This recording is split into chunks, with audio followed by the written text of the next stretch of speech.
Salam əziz izləyicilər, mən şairə İsmirə Günəş, hal-hazırda daha bir qəhrəmanımın ocağındayım. Bu qəhrəmanım, bax bu gördüyünüz otaqda yaşayıb. Bu yataq onun öz yatağı olub. Bu köşədə gördüyünüz şəkillər isə ondan bizə yadigar qalan şəkillərdir.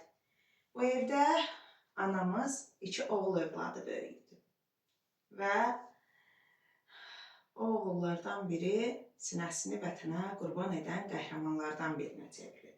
Hansı ki, haqqında danışdığım qəhrəmanım kitabımda da yer alan Əkbərov şahidimizdir. Şahidimiz 22 oktyabr 1996-cı ildə Kürdəmir rayonunun Məhərrəmli kəndində anadan olmuşdur. Elə həmin rayonun Məhərrəmli kəndində Xəlilov Ataxan adına tam orta məktəbdə təhsil alır.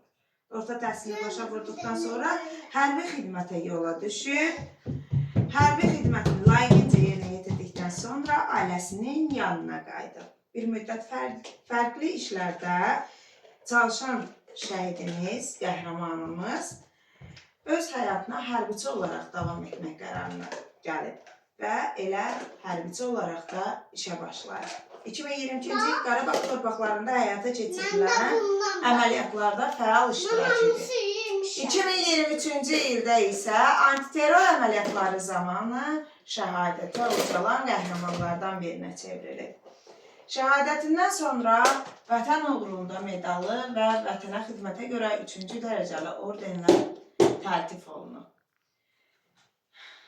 Qəlbimizdə yaşayan qəhrəmanlardan daha biridir bizim şahidimiz. Yanında anası dayanıb.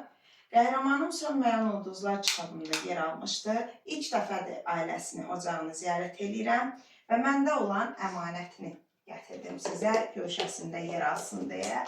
Əgər ürəyinizdən nəsə keçirsə, nəsə demək istəyirsinizsə, eşitməyə hazırıq. Təşəkkür edirəm.